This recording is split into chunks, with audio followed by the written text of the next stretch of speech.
ನಮಸ್ಕಾರ. ರಿವ್ಯೂ ಚಾನಲ್ಗೆ ಸ್ವಾಗತ. ನಾನು ಸೌಖ್ಯ ಗಾಂವ್ಕರ್.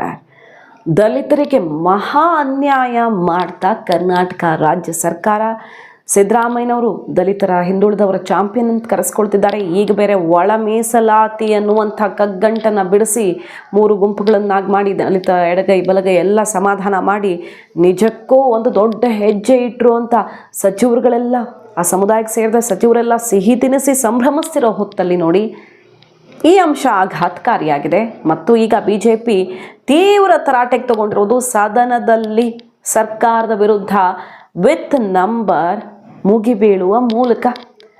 ಹಾಗಾದರೆ ದಲಿತರಿಗಾಗಿ ಬಹಳಷ್ಟು ಸ್ಕೀಮ್ಗಳನ್ನು ತಂದು ದಲಿತರಿಗೆ ನಾವೇ ಐತಿಹಾಸಿಕ ಹೆಜ್ಜೆ ಪ್ರಪ್ರಥಮ ಬಾರಿಗೆ ಇಂಥದ್ದೆಲ್ಲ ಕೊಟ್ಟು ಉದ್ಧಾರ ಮಾಡಿದ್ದೀವಿ ಅಂತ ಹೇಳ್ತಿರೋರು ನಿಜಕ್ಕೂ ಅನ್ಯಾಯ ಮಾಡಿದ್ದಾರಾ? ಏನಿದು ವಿಚಾರ? ಡೀಟೇಲ್ಸ್ ಇರ್ತಾ ಹೋಗ್ತೀವಿ. ಮಿಸ್ ಮಾಡಿದ್ರೆ ನಮ್ಮ ಚಾನಲ್ನ ಸಬ್ಸ್ಕ್ರೈಬ್ ಮಾಡಿ ನಿಮ್ಮ ಅಭಿಪ್ರಾಯ ಕಮೆಂಟ್ ಮಾಡಿ ತಿಳಿಸಿ. ಎಸ್ ವೀಕ್ಷಕರೇ, ಈಗಾಗಲೇ ಗ್ಯಾರಂಟಿ ಹೊರೆ ಏನು ಅನ್ನೋದರ ಡೀಟೇಲ್ ರಿಪೋರ್ಟ್ ನಿಮ್ಮ ಮುಂದೆ ಇಟ್ಟಿದ್ದೀವಿ. CAG ವರದಿನೇ ಬಯಲು ಮಾಡಿದೆ. ರಾಜ್ಯ ಸರ್ಕಾರ ಈ ಗ್ಯಾರಂಟಿಯ ಮೂಲಕ ರಾಜ್ಯವನ್ನು ಅತ್ಯಂತ ಡೇಂಜರಸ್ ಪರಿಸ್ಥಿತಿಗೆ ತಂದಿಟ್ಟಿದೆ. 65,000 ಕೋಟಿ ಸಾಲ, ಅಂದರೆ ಕಳೆದ ಆರ್ಥಿಕ ವರ್ಷಕ್ಕೆ ಹೋಲಿಸಿದ್ರೆ, ಗ್ಯಾರಂಟಿ ಶುರುವಾಗೋಕ್ಕಿಂತ ಮುಂಚಿನದಕ್ಕೆ ಹೋಲಿಸಿದ್ರೆ ಎಷ್ಟು ಜಾಸ್ತಿ ಆಗಿದೆ, ಮತ್ತು ಬಂಡವಾಳ ವೆಚ್ಚ ಹೇಗೆ ಕುಂಠಿತ ಆಗಿದೆ, ರಾಜಸ್ವ ಸಂಗ್ರಹ ಇದರಿಂದಾಗಿ ಯಾವ ರೀತಿ ಎಫೆಕ್ಟ್ ಆಗಿದೆ, ರಾಜ್ಯದ ಭವಿಷ್ಯಕ್ಕಿದೆ ಎಷ್ಟು ಮಾರಕ, ಸಂಪನ್ಮೂಲದ ಮೇಲೆ ಎಷ್ಟು ಒತ್ತಡ ಬಂದಿದೆ, ಎಲ್ಲ ನೋಡಿದ್ದಾಗಿದೆ. CAG ರಿಪೋರ್ಟನ್ನೇ ಆಧಾರವಾಗಿ ಇಟ್ಟುಕೊಂಡು ಅಂಕಿ ಅಂಶಗಳನ್ನು ನಿಮ್ಮ ಮುಂದೆ ಇಟ್ಟಿದ್ದೀವಿ.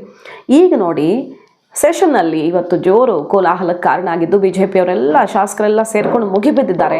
ಮಹದೇವಪ್ಪನವರು ಎಲ್ಲ ಸಚಿವರು ಉತ್ತರ ಕೊಡಿ ಈಗ ಅಂತ ನಿನ್ನೆ ಸಂಭ್ರಮಿಸಿದ್ರಲ್ವ. HK ಪಾಟೀಲ್ರು, ಅಲ್ಲಿ ಮುನಿಯಪ್ಪನವರು ಎಲ್ಲ ಸಿದ್ದರಾಮಯ್ಯನವರು ಈ ತೀರ್ಮಾನಕ್ಕೆ ಜೈ ಅಂದರು. ಮಿನಿಸ್ಟ್ರುಗಳೆಲ್ಲ ಜೈ ಅಂದರು. ಆ ಸಮುದಾಯದವರು, ಬೇರೆ ಸಮುದಾಯದವರು ಎಲ್ಲ ಜಯಘೋಷವನ್ನು ಮೊಳಗಿಸಿದ್ರು. ಒಳ ಮೀಸಲಾತಿ ಅನ್ನುವಂಥ ದೊಡ್ಡ ಹೆಜ್ಜೆ, ಜೇನುಗೂಡು ಕಲ್ಲು ಹೊಡೆಯೋದು ಅಂತಿದ್ರು, ಸಿದ್ದರಾಮಯ್ಯನವರು ಸಾಧಿಸ್ಬಿಟ್ರು ಅಂತ.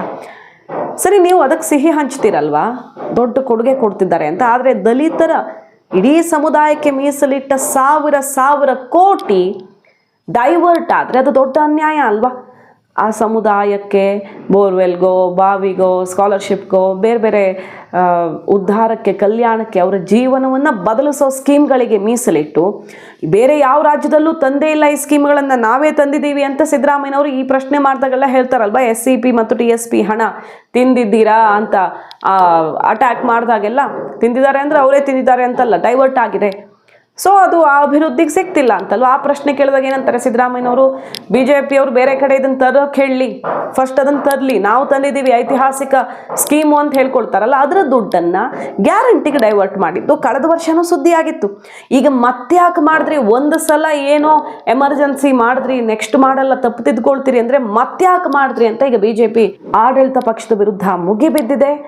ನೀವು ಈ ರೀತಿ ದಲಿತರ ಹಣವನ್ನು ಜನರಲ್ ಸ್ಕೀಮ್ಗಳಿಗೆ ಹೆಂಗೆ ಬಳಸ್ಕೊತೀರಿ ಹಾಗಿದ್ರೆ ಅನ್ನುವಂಥ ಪ್ರಶ್ನೆ ಎದ್ದಿದೆ. ಮಹದೇವಪ್ಪನವ್ರು ಆನ್ಸರ್ ಮಾಡ್ತಾರೆ, ನಿಮ್ಮ ಕಾಲದಲ್ಲಿ BJP ಕಾಲದಲ್ಲೇ ದುಡ್ಡು ಹೊಡಿತಾ ಇದ್ದಿದ್ದು, ನಾವು ಬಂದು ಅದನ್ನು ಸರಿ ಮಾಡಿದ್ವಿ, ಮತ್ತು ಈ ರೀತಿ ನಾವು ಡೈವರ್ಟ್ ಮಾಡಿದ್ದನ್ನು ಗ್ಯಾರಂಟಿಯ ಒಳಗಡೆ SCಗಳಿಗೆ ಕೊಡ್ತಿದ್ದೀವಿ ಅಂತ. ಅಂದರೆ ಯಾವ ಥರ ಅವರ ಸಮಜಾಯಿಷಿ ಅಂದರೆ, ಈಗ ಫಾರ್ ಎಕ್ಸಾಂಪಲ್ ಗೃಹಲಕ್ಷ್ಮಿ ದುಡ್ಡು ತಗೊಳ್ತಿದ್ದೀವಿ 1,000 ಕೋಟಿ, ಆದರೆ ಈಗ 13,000 ಕೋಟಿ ಅಂತ ಹೇಳ್ತಿದ್ದಾರಲ್ಲ, ಎಷ್ಟು ದೊಡ್ಡ ಅಮೌಂಟ್ ನೋಡಿ. ಸಮುದಾಯಕ್ಕೆ ಮೀಸಲಿಟ್ಟಿದ್ದು SC STಗಳಿಗೆ ಸರ್ಕಾರದ ಸಮಜಾಯಿಷಿ ಏನು? ಗೃಹಲಕ್ಷ್ಮಿಗಳ ಆಧಾರ್ ಕಾರ್ಡ್ ಇರುತ್ತೆ, ಎಲ್ಲ ಡೀಟೇಲ್ಸ್ ಇರುತ್ತೆ. ಅಲ್ಲಿ SC ಸಮುದಾಯಕ್ಕೆ ಸೇರಿದವರಿಗೆ ಗೃಹಲಕ್ಷ್ಮಿ ಕೊಡೋದಕ್ಕೇ ಈ ಹಣ ಬಳಸ್ಕೊಳ್ತೀವಿ, ಬೇರೆಯವ್ರಿಗೆ ಕೊಡೋದಕ್ಕೆ ಬೇರೆ ಹಣ ಬಳಸ್ಕೊಳ್ತೀವಿ ಅಂತ ಅವ್ರ ಸಮಜಾಯಿಷಿ. ಆದರೆ ಇಲ್ಲಿ ಪಾಯಿಂಟ್ ಇರೋದು, ಶಕ್ತಿ ಯೋಜನೆಗೂ ಬಳಕೆ ಆಗಿದೆ 1,000 ಕೋಟಿ. ಶಕ್ತಿ ಯೋಜನೆಯಲ್ಲಿ ನೀವು ಹೆಂಗೆ ಗುರ್ತು ಹಿಡಿತೀರಿ? ಯಾರು ದಲಿತ ಮಹಿಳೆ ಪ್ರಯಾಣ ಮಾಡಿದ್ರು, ಯಾರು SC ಯಾರು ST ಬಸ್ ಹತ್ತಿದ್ದು ಇಳಿದಿದ್ದು ಅಂತ ಗೊತ್ತಾಗತ್ತಾ ನಿಮಗೆ? ಮತ್ತು ಅದು ಹೆಂಗೆ ಮೀಸಲಿಟ್ರಿ?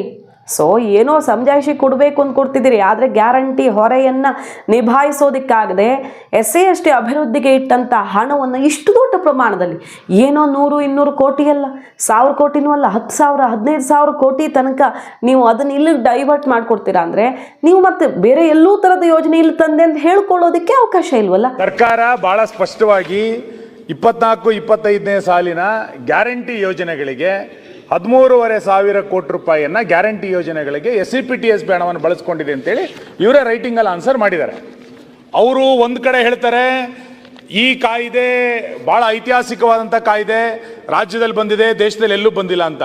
ಈ ಕಾಯ್ದೆಯ ದುರುಪಯೋಗ ಆಗಿರೋದು ಇಲ್ಲೇನೆ. ನೀವು SCPTSP ಆಕ್ಟ್ ನಲ್ಲಿ ಏನ್ ಹೇಳ್ತೀರಿ? ಜನರಲ್ ಸ್ಕೀಮ್ಗಳಿಗೆ SCPTSP ಯೋಜನೆಯನ್ನು ಬಳಸ್ಕೊಳ್ಳಂಗಿಲ್ಲ ಅಂತ ಹೇಳಿದಿರಿ. ಆ ಕಾಯ್ದೆನಲ್ಲಿ ಜನರಲ್ ಸ್ಕೀಮ್ಗಳಿಗೆ SCPTSP ಕಾಯ್ದೆ ಬಳಸ್ಕೊಳ್ಳಂಗಿಲ್ಲ ಅಂತ ಹೇಳಿದ ನಂತರ ಈ ಜನರಲ್ ಸ್ಕೀಮಿಗೆ ಇದನ್ನ ಹೆಂಗ್ ಬಳಸ್ಕೊಂಡ್ರಿ? ಇದರಲ್ಲಿ ನೀವು ಶಕ್ತಿ ಯೋಜನೆಗೆ 1500 ಕೋಟಿ ರೂಪಾಯಿ ಹೇಳಿದಿರಿ. ಬಸ್ಸಲ್ಲಿ ಹೋಗೋರನ್ನ SC ST ಇಂದ ಹೆಂಗ್ ಗುರುತಿಸಿದ್ರಿ ಸ್ವಾಮಿ? ನೀವು ಸ್ಪಷ್ಟ ಮಾಡ್ಬೇಕಲ್ಲ. ಬಸ್ಸಲ್ಲಿ ಹೋಗೋರಿಗೆ ಶಕ್ತಿ ಯೋಜನೆಗೆ 1,500 ಕೋಟಿ ರೂಪಾಯಿ ಕೊಟ್ಟಿದ್ದೀರಿ. ಯಾರು ಬಸ್ಸಲ್ಲಿ ಹೋಗಿರೋರಿಗೆ SC ST ಇಂದ ಹೆಂಗ್ ಗುರುತು ಮಾಡಿದಿರಿ? ಅತ್ಯಂತ ದೊಡ್ಡ ಪ್ರಮಾಣದಲ್ಲಿ SCPTSP ಹಣವನ್ನ ನಿಮ್ ಕಾಲದಲ್ಲೇ ದುರುಪಯೋಗ ಆಗಿರೋದು. ಇದು ಗ್ಯಾರಂಟಿ ಯೋಜನೆಗಳಿಗೆ ಬಳಸ್ಕೊಂಡು ಇಡೀ ಯೋಜನೆಯನ್ನು ಹಳ್ಳ ಹತ್ತಿಸಿ ಆ ವರ್ಗದ ಜನರುಗಳಿಗೆ ಅನ್ಯಾಯ ಮಾಡಿದಿರಿ ನೀವು. ಓಕೆ ಅಧ್ಯಕ್ಷರೇ, ಬೇರೆ ಬೇರೆ ಲೋನ್ ಕೂಡ ಸುಮಾರು 40 ವರ್ಷ ಈ ಸಮಾಜದ ಬಗ್ಗೆ ಕಳಕಳಿ ಇರ್ತಕ್ಕಂಥ ಒಬ್ಬ ಹಿರಿಯ ಸಚಿವರು ನಿಮ್ಮಿಂದ ಈ ರೀತಿಯಾದಂಥ ಉತ್ತರ ನಾನು ನಿರೀಕ್ಷೆ ಮಾಡಲಿಲ್ಲ. ಓಕೆ, ನಮ್ಮ ಸದಸ್ಯರು ಹೇಳ್ದಂಗೆ 1350 ಕೋಟಿ ಶಕ್ತಿ ಯೋಜನೆ ಕೊಡ್ತಾರೆ. ಅದ್ರ ಜೊತೆಗೆ ಸಾರಿಗೆ ಇಲಾಖೆಗೆ 1500 ಕೋಟಿ ಕೊಡ್ತಿರಲ್ಲ, ಅಲ್ಲಿ ಏನು ಮಾಡ್ತೀರಂತ ಕೊಡ್ತೀರ? 1500 ಕೋಟಿ 1500 ಕೋಟಿ ಸಾರಿಗೆ ಇಲಾಖೆಗೆ ಅಂತ ಬೇರೆ ಕೊಟ್ಟು ತೋರಿಸಿದ್ರ? ಶಕ್ತಿ ಯೋಜನೆಗೆ 1350 ಕೋಟಿ ಕೊಟ್ಟಿದ್ದೀವಿ ಅಂತ ಹೇಳ್ತೀರಾ? ನೀವು ಹೇಳಿದ್ರಿ ಯಾವ ರೀತಿ ಇದು ಶಕ್ತಿ ಯೋಜನೆ ಈ 5 ಗ್ಯಾರಂಟಿಗಳು ಹಣ ಜೋಡಿಸ್ತೀವಿ ಅಂದರೆ, ಏನು ಹಿಂದಿನ ಸರ್ಕಾರ 40% ಹಣ ಹೊಡಿತಾ ಇದೆ, ಅದನ್ನ ನಿಲ್ಲಿಸ್ಬಿಡ್ತೀವಿ, ಆ ಹಣ ಕೊಡ್ತೀವಿ ಹೊರತು ಯಾವ ಬಡ್ಜೆಟಲ್ಲಿ ಒಂದು ಹಣ ಕೊಡೋದಿಲ್ಲ ಅಂತ ನೀವು ಆಶ್ವಾಸನೆ ಕೊಟ್ಟಿದ್ರಿ. ಇವತ್ತು ನೋಡಿದ್ರೆ 13,500 ಕೋಟಿ ನಮ್ಮ ಸದಸ್ಯರು ಹೇಳ್ದಂಗೆ ಹಣ ಕೊಡ್ತೀರಾ, ಬೇರೆ ಬೇರೆ ಇಲಾಖೆಗೆ ಹಣ ಕೊಡ್ತೀರಾ. ಯಾವ ಪುರುಷಾರ್ಥಕ್ಕೆ ಇಷ್ಟೊಂದು 42,000 ಕೋಟಿ ಕೊಡ್ತೀರಾ ನೀವು? ಪ್ರಶ್ನೆ ಹೇಳ್ಬೇಕು ಸರ್. ನಮ್ಮ ದೇಶದ ಜನರಿಗೆ, ರಾಜ್ಯದ ಜನರಿಗೆ, ಈ ವರ್ಗದ ಜನರಿಗೆ ಅನ್ಯಾಯ ಮಾಡ್ತಾ ಇದ್ದೀರಾ. ನೀವು ಯಾವುದೋ ಕಾಯ್ದೆ ತಂದಿದ್ದು ಅಂತೇಳಿ 24.1% ಅಂತ ಇಟ್ಟು ಈ ವರ್ಗದ ಜನರಿಗೆ ಕೊಡ್ತೀವಿ ಅಂತ ಹೇಳ್ತೀರಾ. ನೋಡಿದ್ರೆ ಬೇರೆ ಬೇರೆ ಇಲ್ಲ 34 ಇಲಾಖೆಗೆ ಕೊಟ್ಟು ಈ ವರ್ಗದ ಜನರಿಗೆ ಅನ್ಯಾಯ ಮಾಡ್ತಾ ಇದ್ದೀರಾ. ಸಚಿವರಾಗಿಲ್ಲ ಅಂದಿದ್ರೆ ಈ ತರ ಡೈವರ್ಟ್ ಆದಾಗ ಇದನ್ನ ವಿರೋಧ ಮಾಡ್ತಿದ್ರೋ ಇಲ್ವೋ? ನೀವು ಮಾಡ್ತಾ ಇದ್ರಿಲ್ಲ. ನೀವು ಸಚಿವರಾಗಿಲ್ಲ ಇದ್ದಿದ್ರೆ ಆ ಸಮುದಾಯದ ಪರವಾಗಿ ಮಾತಾಡ್ತಿದ್ರೋ ಇಲ್ವೋ? ಮಾತಾಡ್ತಿದ್ರಿಲ್ಲ. ನಿಮ್ಮ ಕೈನಲ್ಲೇ SCPTSP ಹಣವನ್ನ ಇಷ್ಟು ದೊಡ್ಡ ಪ್ರಮಾಣದಲ್ಲಿ ಡೈವರ್ಟ್ ಮಾಡಿ ನಾನು ಆ ಸಮುದಾಯದ ಜನರ ಉದ್ಧಾರ ಮಾಡ್ತಿದ್ದೀನಿ ಅಂತಂದ್ರೆ ಬಹಳ ಅನ್ಯಾಯ ಮಾಡಿದ್ದಾರೆ, ಕ್ಷಮಿಸ್ಬಿಡಿ ಅಂತ ಅನ್ಕೊಂಡಿದ್ರೆ ಕ್ಷಮಿಸ್ಬಿಡ್ಬೋದಾಯ್ತು. ಇದು ಪದೇ ಪದೇ ರಿಪೀಟ್ ಆಗ್ತಾ ಐತೆ. ಯಾವನ ಮರ್ಡರ್ ಮಾಡ್ತಾನಲ್ಲ ಕಂಟಿನ್ಯೂಸ್ 1, 2, 3 ಹಂಗೆ ಅಬಿಚುಯಲ್ ಆ ಥರ ಆಗೈತೆ. ಅಕಸ್ಮಾತ್ ನಾವು ಅಲ್ಲಿದ್ದು ಇಲ್ಲಿದ್ದಿದ್ರೆ ನಮ್ಮನ್ನು ಅಲ್ಲಿ ಕೂತ್ಕೊಳಕ್ಕೆ ಇಲ್ಲ, ಓಡಿಸಾಡ್ಬಿಡೋರು. ರೋಡ್ ಒಡಿಮಗ ಅಂತ ಓಡಾಡ್ಬಿಡೋರು. ನಾವು ದಲಿತರ ಪರ ಅಂತ ಹೇಳುವಂಥ ಮಾದೇವಪ್ಪನವರು, ನೀವು ನಿಮ್ಮ ಕಪ್ಪು ಚುಕ್ಕೆ ಬಿದ್ದೋಗ್ತೈತೆ ನೋಡಿ. ನಿಮ್ಮೆಲ್ಲರಿಗೂ ಪರಮೇಶ್ವರ್ ಅವರು ಇದ್ದಾರೆ, ಎಲ್ಲರೂ ಇದ್ದಾರೆ. ಈ ಹಣನ ನೀವು ಪದೇ ಪದೇ ಏನೋ ಒಂದ್ಸರಿ ಏನೋ ಮಿಸ್ಟೇಕ್ ಆಯಿತು ಪರವಾಗಿಲ್ಲ, ಪದೇ ಪದೇ ಡೈವರ್ಟ್ ಮಾಡ್ತಾ ಇದ್ದೀರಾ. ಪದೇ ದಲಿತರ ಹಣ ಇದು. ನಾನು ಉದಾಹರಣೆಗಳು ಕೊಟ್ಟೆ, ಚಂದ್ರಪ್ಪ ಹೇಳ್ದ, ನಾನು ಉದಾಹರಣೆ ಕೊಟ್ಟೆ. ಮಹಾರಾಷ್ಟ್ರದಲ್ಲಿ ಯಾವ ರೀತಿ ಇದಕ್ಕೆ ಸಪ್ರೇಟ್ ಸನ್ಮಾನ್ಯ ಇಂದಿರಾ ಗಾಂಧಿ ಅವರಿದ್ದಾಗ, ಅದೇ ಅಪ್ಪನವರೇ ಇಂದಿರಾ ಗಾಂಧಿ ಅವ್ರು ಬರ್ದಿರೋ ಪತ್ರನೂ ಕಳಿಸ್ಕೊಡ್ತೀನಿ ನಿಮ್ಗೆ ಬೇಕಾದ್ರೆ. ಇಂದಿರಾ ಗಾಂಧಿ ಅವ್ರ ಪತ್ರ ಬರೆದಿದ್ದಾರೆ, ಮಹಾರಾಷ್ಟ್ರದಲ್ಲಿ ಈ ಥರ ಮಾಡಿದ್ದಾರೆ. ದಲಿತರ ಅಮೌಂಟ್ ಏನು ನೀವು ಫಿಕ್ಸ್ ಮಾಡ್ತೀರಾ? ಅದು 25%, 30% ಏನು ಫಿಕ್ಸ್ ಮಾಡಿರ್ತೀರಾ? ಅದನ್ನು ಫೈನಾನ್ಸ್ ಮಿನಿಸ್ಟರ್ ಡಿಸೈಡ್ ಮಾಡಬಾರ್ದು. ಕನ್ಸರ್ನ್ಡ್ ಮಿನಿಸ್ಟರ್ ಮಾದೇವಪ್ಪನವರು ಕೂತು ಎಲ್ಲ ಇಲಾಖೆಯನ್ನು ಕರಿಬೇಕು. ನಿಮ್ಮ ಇಲಾಖೆಯಲ್ಲಿ ದಲಿತರಿಗೆ ಎಷ್ಟು ಕೊಡ್ಬೋದು ಅಂತ ಎಲ್ಲ ಇಲಾಖೆ, ಹೆಲ್ತಿಂದ ಹಿಡಿದು ಎಲ್ಲ ಇಲಾಖೆಯವ್ರು ಕರೆದು ಅಲಾಟ್ ಮಾಡಬೇಕು. Just like A finance minister. Indira Gandhi ಪತ್ರ ಬರೆದಿದ್ದಾರೆ, ಅವ್ರು ಬರೆದ್ರೂ ಅವ್ರಿಗೆ ಬೆಲೆ ಕೊಡ್ತಾ ಇಲ್ಲಲ್ಲ ನೀವು ಹಣನ. ಈ ಗ್ಯಾರಂಟಿ ಏನೋ ನೀವು ಮಾಡಿ 100 ಗ್ಯಾರಂಟಿ ಮಾಡಿ ದಲಿತರ ಅಮೌಂಟ್ನ ನುಂಗಕ್ಕೆ ಎಷ್ಟು ಧೈರ್ಯ ನಿಮಗೆ? ದಲಿತರ ಅಮೌಂಟ್ನ ನುಂಗಕ್ಕೆ ಎಷ್ಟು ಧೈರ್ಯ ನಿಮಗೆ? ಬೇರೆಯವ್ರು ನುಂಗಿದ್ರೆ ಬಿಡ್ತಾ ಇದ್ದೀರಾ ನೀವು? ಮಂತ್ರಿಗಳು ಅನ್ಯಾಯ ಅಲ್ವಾ? rupees worth 8,000 crores were shown as deemed expenditure.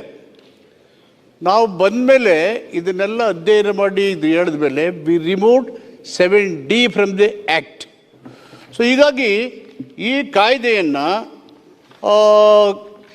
ವಿರುದ್ಧವಾಗಿ ಯೋಜನೆಗಳಿಗೆ ನಾವು ಡೈವರ್ಟ್ ಮಾಡ್ತಕ್ಕಂಥ ಪ್ರಶ್ನೆ ಬರೋದಿಲ್ಲ. Under the act provision it self this is being used as per the act. ಮತ್ತು ನಮ್ಮ ಜನರಲ್ ಸ್ಕೀಮ್ಗಳಿಗೆ ಬಳಸಬಹುದಾ ಅಂತ ಕ್ಲಿಯರ್ ಮಾಡಿಬಿಡಿ. ಈಗ ರಾಜ್ಯ ಸರ್ಕಾರದ ಯಾವುದಾದ್ರೂ ಒಂದು ಜನರಲ್ ಸ್ಕೀಮಿಗೆ SCP-TSP ಹಣವನ್ನ ಬಳಸಬಹುದಾ? ಒಂದ್ ನಿಮಿಷ ನಾನು ಹೇಳ್ತೀನಿ. ನಾನು ಅರ್ಥ ಮಾಡ್ಕೊಂಡಿರೋದೇನಂದ್ರೆ, ನಾನು ಆಕ್ಟ್ ನೋಡಿದ್ದೀನಿ ಸುನಿಲ್. ನಾನು ಅರ್ಥ ಮಾಡ್ಕೊಂಡಿರೋದೇನಂದ್ರೆ, ನೀವು ಗೃಹಲಕ್ಷ್ಮಿ, ಒಂದ್ ನಿಮಿಷ ಸರ್, ಗೃಹಲಕ್ಷ್ಮಿ ಯೋಜನೆ ನನ್ನ ಮನೆಯವರಿಗೂ 2,000 ಸಿಕ್ಕಿ SC-ನವರಿಗೂ 2,000 ಸಿಕ್ಕರೆ ಏನ್ ಲಾಭ ಏನಿದೆ? General scheme. ನೀವು SC ಅವರಿಗೆ 3,000 ಕೊಟ್ಟು ನಾನು ಒಪ್ಕೋತಿದ್ದೆ.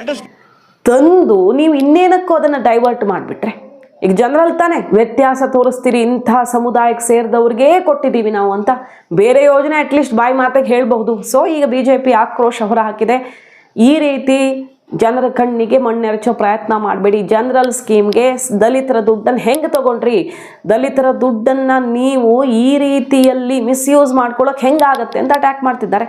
ಇಂದಿರಾ ಗಾಂಧಿ ಅವರು ಹಿಂದೆ ಪತ್ರ ಬರೆದಿದ್ದಂಥ ಎಕ್ಸಾಂಪಲ್ಲು ಕೊಟ್ಟು R ಅಶೋಕ್ ಅವರು, ಕಾಂಗ್ರೆಸ್ ಅವ್ರ ಮಾತಿಗೂ ಬೆಲೆ ಕೊಡ್ತಿಲ್ವಾ? ಹಾಗಾದರೆ ಸಮುದಾಯಕ್ಕೆ ಇಷ್ಟು ದೊಡ್ಡ ಅನ್ಯಾಯನ ದೊಡ್ಡ ಕೊಡುಗೆ ಅಂತ ಹೇಳ್ಕೊಂಡು ಅಂತ ಮುಗಿ ಬೀಳ್ತಾ ಇರೋದು. BJP ಅವಧಿಯಲ್ಲೇ ಇದರ ದುಡ್ಡು ಹೊಡಿತಿದ್ರು, ನಾವು ಬಂದು ಸರಿ ಮಾಡಿದ್ವಿ ಅಂತ ಹೇಳ್ತಿರುವಂಥ ಸಿದ್ದರಾಮಯ್ಯ ಸರ್ಕಾರ ಹಾಗಾದರೆ ದಲಿತರಿಗೆ, ಆ ಸಮುದಾಯಕ್ಕೆ, ಪರಿಶಿಷ್ಟ ಸಮುದಾಯಕ್ಕೆ ಸರಿಯಾದ ಉತ್ತರವನ್ನು ಅಂಕಿಅಂಶದ ಸಮೇತ ಕೊಡಬೇಕಾಗಿದೆ. ಈಗ ಹೆಂಗೆ ನಾವು ನಿಮಗಷ್ಟೇ ಇದರ ದುಡ್ಡನ್ನು ಗ್ಯಾರಂಟಿಯಲ್ಲಿ ಕೊಟ್ಟಿದ್ದೀವಿ ಅನ್ನೋದನ್ನು ರಾಜ್ಯದ ಜನರ ಮುಂದೆ ಎಳೆಯಾಗಿ ಬಿಡಿಸಿಡಬೇಕಾಗಿದೆ. ಈಗ ಸದನದಲ್ಲಿ ಪ್ರಶ್ನೆ ಎತ್ತಿರೋದ್ರಿಂದ. ಮಾಹಿತಿ ಇಷ್ಟ ಆಗಿದ್ರೆ ಮಿಸ್ ಮಾಡಿದೆ ನಮ್ಮ ಚಾನಲ್ನ ಸಬ್ಸ್ಕ್ರೈಬ್ ಮಾಡಿ, ನಿಮ್ಮ ಅಭಿಪ್ರಾಯ ಕಮೆಂಟ್ ಮಾಡಿ ತಿಳಿಸಿ. Thank you.